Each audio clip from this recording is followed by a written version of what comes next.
Have you ever felt nervous about the idea of going on a date, talking to a woman, creating intimacy, moving things forward?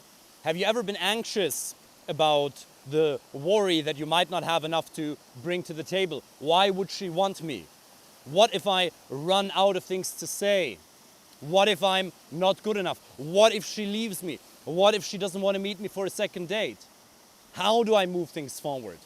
If you ever had these kind of thoughts or worries, this video is for you. Today, here in the beautiful Wicklow Mountains in Ireland, we're going to be talking about the importance of self-confidence in the area of dating and relationships. But it's not going to be some mainstream bullshit of just be confident and everything's going to be fine. No, I'm going to give you some practical ideas, the real strategies and mindsets that you'll need to develop that will help you get actual results. Not just some nonsense Instagram meme in terms of just be yourself that people like to share, that is completely empty because it means nothing. Now, just be yourself is the most important piece of advice you'll ever receive when it comes to dating, next to building attraction and connection. Because if you can't just be yourself, if you can't just be confident in yourself, nothing's gonna work. But what the mainstream completely ignores is that we are at the same time finding ourselves and creating ourselves. So if you are a mechanical engineer, you're a computer scientist, you're a business owner, maybe you're a bit more nerdy, maybe you've been struggling with social interactions in the past, but you'd still like to find the right girlfriend or life partner, then this video is gonna be for you. So, first of all, I'd like to tell you that I completely understand your position. Being nervous on dates, not knowing what to say. Am I allowed to touch her? How am I supposed to touch her? What are the right signals? Is it okay to kiss her? What if I run out of things to say on the date? I understand all these things. I used to be there. And my default, since I've been in martial arts and coaching my whole life, was to fall into a coaching and therapeutic kind of role where I was trying to help the girl. That was my safe zone. Because when you start doing martial arts, you always start teaching a year after the people who joined after you. For example, when I was an orange belt in karate, I'd be teaching the yellow belts. So I'd get into a coaching and personal development realm quite early. So helping her, the helper frame, was always my comfort zone. Now for you, coding, Python, JavaScript, designs, models, accounting, finance, business models and plans, supply chain, those may be your hobbies and your comfort zone. Because a lot of my clients are computer scientists, mechanical engineers, business owners, and their comfort zone is work. For a long time, I'd imagine, in your life, what I know from clients' experience from 11 different countries all over the world, society has told you that you're a geek. Society has put you in a box. It wasn't even your fault. You just naturally had a certain inclination towards Star Wars, playing computer games. Things. You've always been more interested in things than in people. Therefore, your strength was in the area of business, engineering, computer science, finance. And that is fine. And society has put you in a box. And now you're in a position where you're supposed to know how to talk to women. One of the biggest lies and one of the most toxic beliefs in society is that men should already know how to talk to women. They completely disregard the fact that it is a learnable skill set.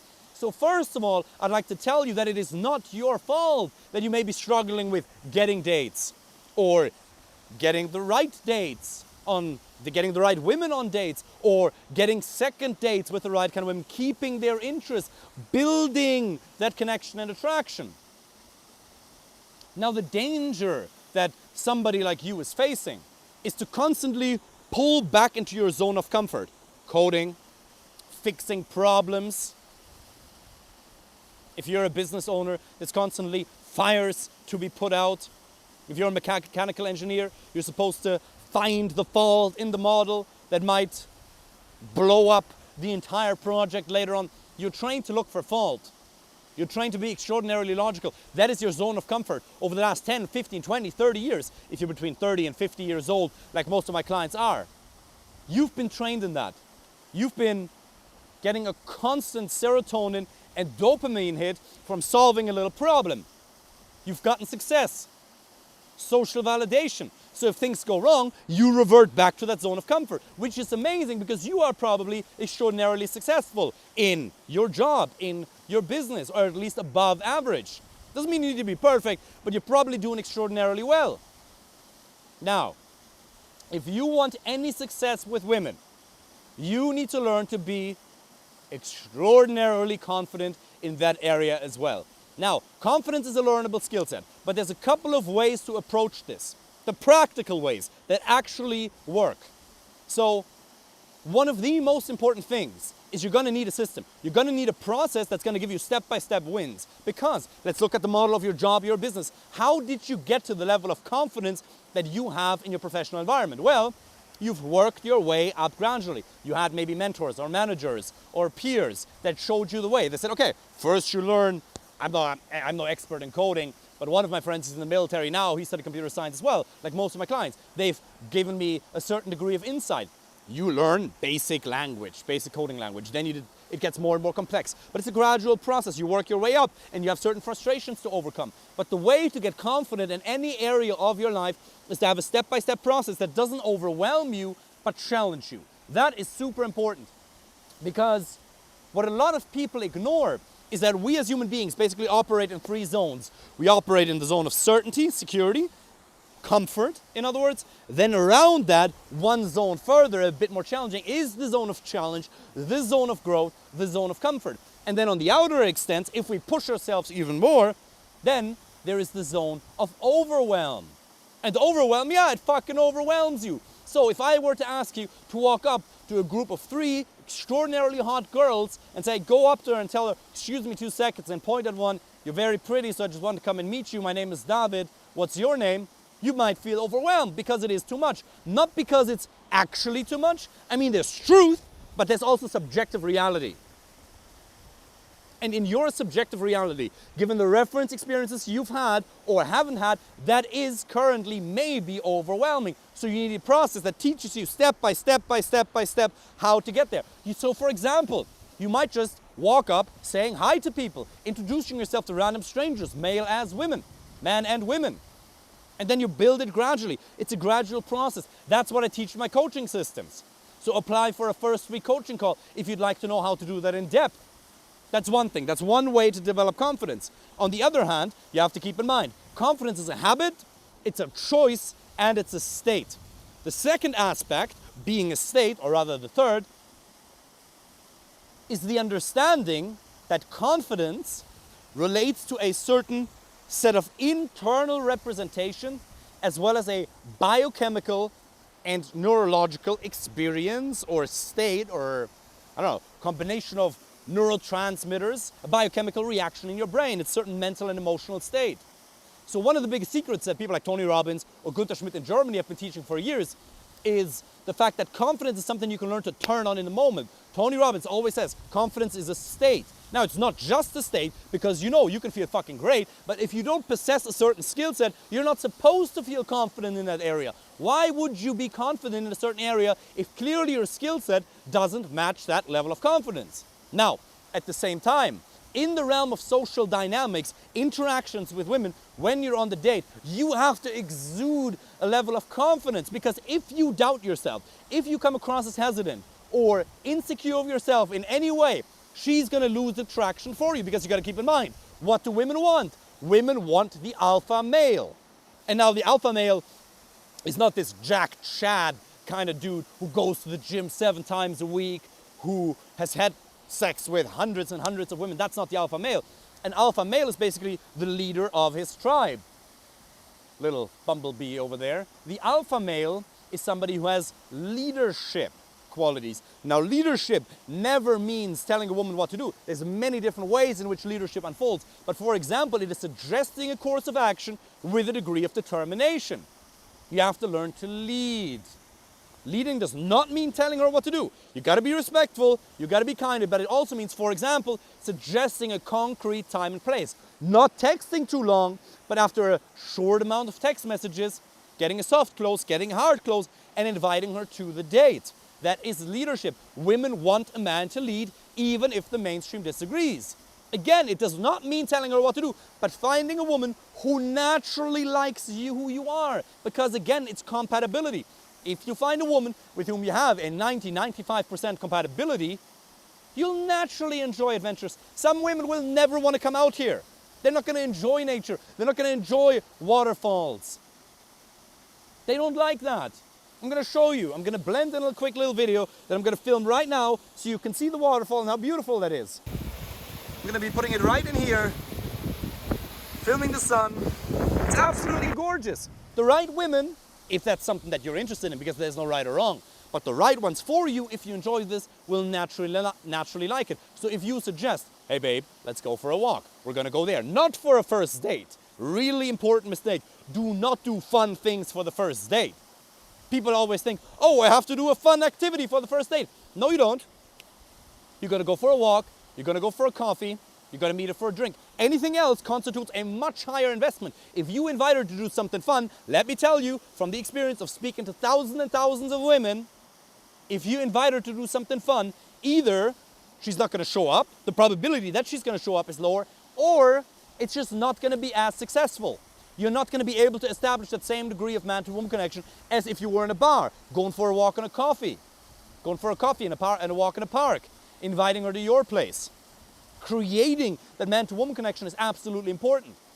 So leading is one of the manifestations of confidence. And you have to learn to turn confidence on by changing your physiology, body language. If you change your body language by pulling your shoulders back, Harvard, power posing 2 minutes before the date, that will make you more confident because it boosts testosterone and it decreases cortisol, the fear hormone. Even just what I teach so many different techniques in my coaching program that will prepare you so much for the date that you're going to be able to show up from your best side, your most masculine side, that you'll actually be able to enjoy the time and see if you like the woman or not, to be able to keep her interested in you so she shows up for a second date. But this is one of them that I want you to be able to take away right here, right now. If you do power posing half an hour before the date, or you arrive at the bar or club 2 minutes early and you just go to the toilet and stand like this, as stupid as it sounds, for 2 minutes, it increases testosterone in your brain and it decreases cortisol, which is the fear hormone. So neurologically, if you take care of your physiology, you can make yourself more confident. Exercise, there's many different ways. There's the way you talk to yourself, your inner dialogue. That's huge. That's huge. And then that's what you focus on. 3 ways to create a state, an emotional state of confidence. And now, the next one, dirty little secret. Confidence is also a choice. You can choose to be confident. Now there's fake it till you make it. And fake it till you make it in business is a very bad idea because you should possess a certain level of skill. And there are skills, techniques that you need to learn to build a man-to-woman connection. Some of those I've shared here in those videos already. But you can also just choose to be confident. Have you ever asked yourself why some women get into a relationship with dudes or go home with guys who are clearly below their standards or who are clearly less intelligent than someone like you? If you're a computer scientist, mechanical engineer, right, business owner, like if you're watching these kind of videos, you're probably above average in intelligence because that's not even difficult. You're probably in the top 10, 20, or even 5% in terms of the career success or business success you're already having. Now, just because you've achieved that, and believe me, I work with 7-figure millionaires, 8-figure millionaires, completely normal people. I was going to say bus drivers, hair barbers, mechanical engineers, software developers.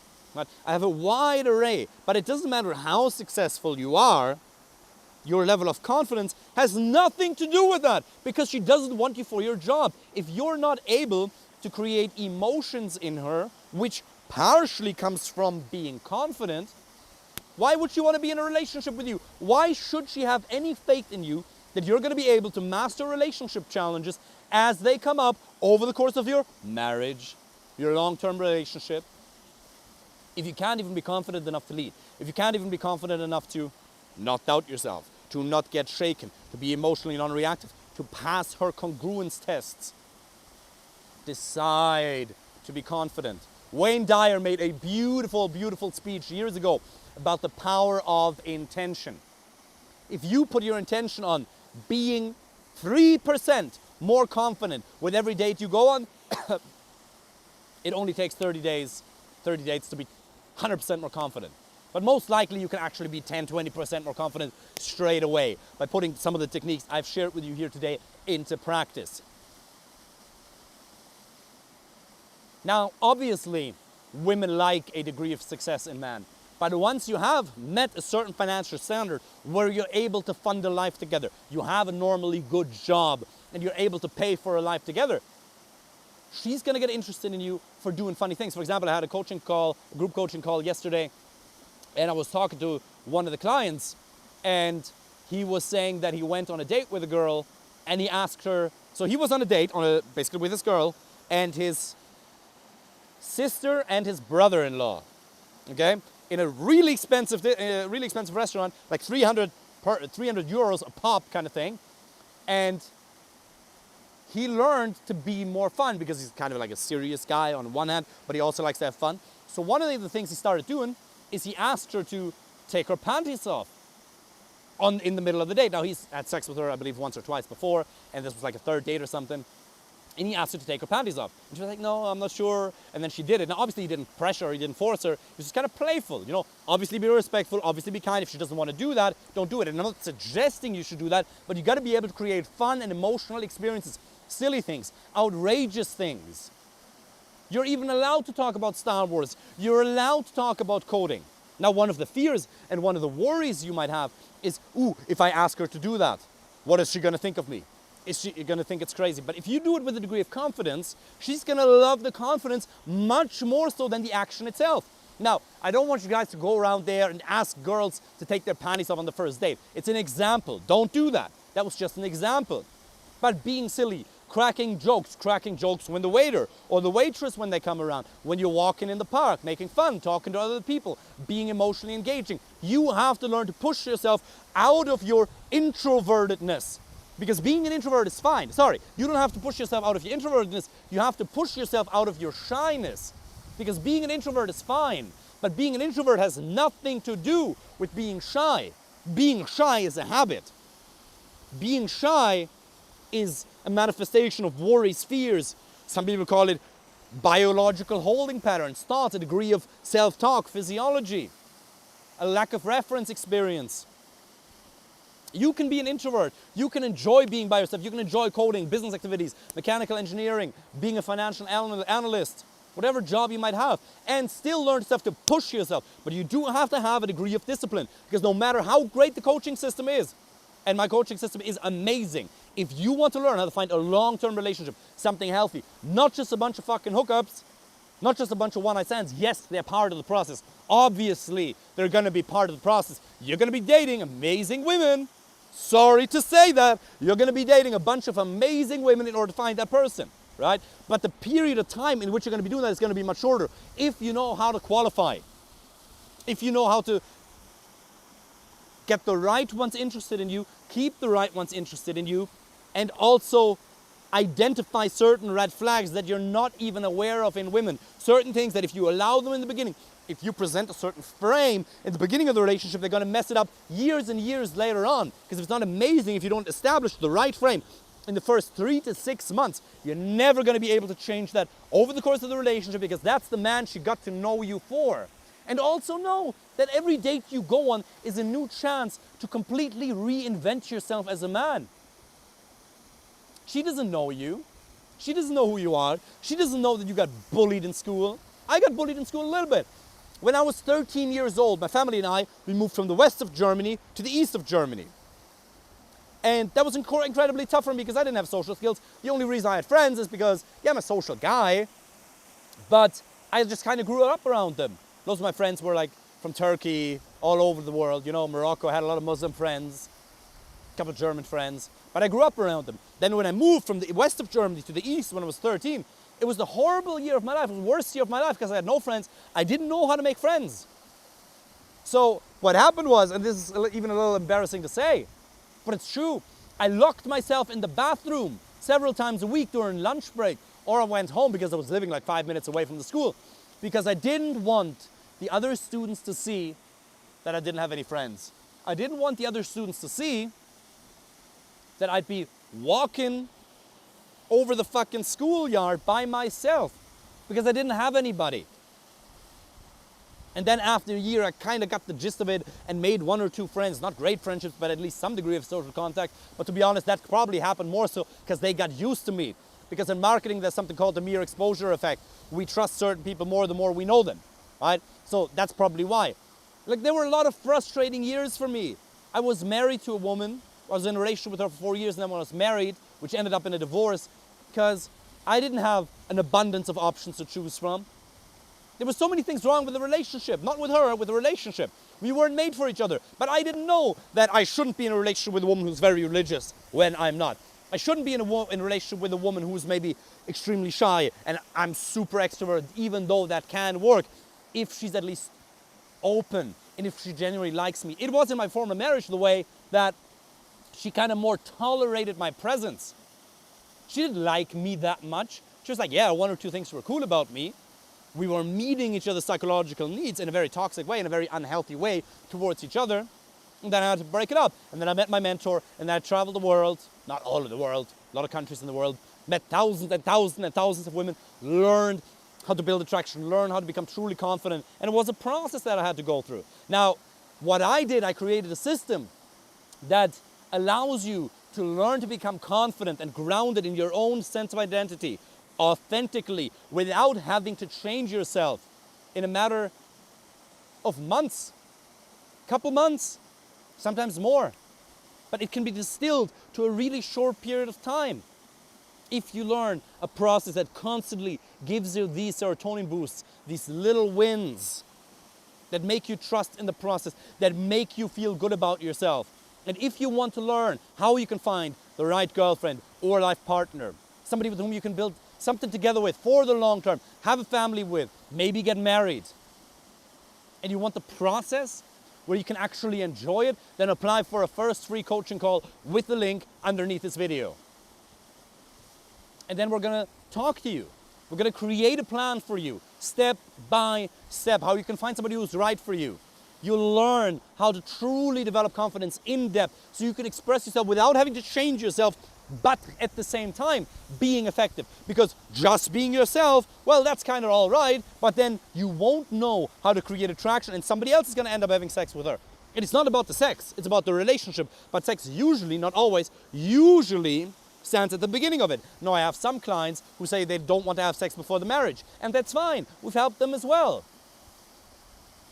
But there's a process. So, if you want that, apply for a first free coaching call with the link underneath this video and join the coaching program. Apply to join the coaching program. It's going to be an application process because we'll be working together, you and me. And in order for that to happen, I have to like you, at least to a certain extent. Not a lot. It's a professional relationship. It's not about a friendship, but it's about getting you results. Okay? If you want that, apply right now. And I'm looking forward to speaking with you very soon. I wish you all the best.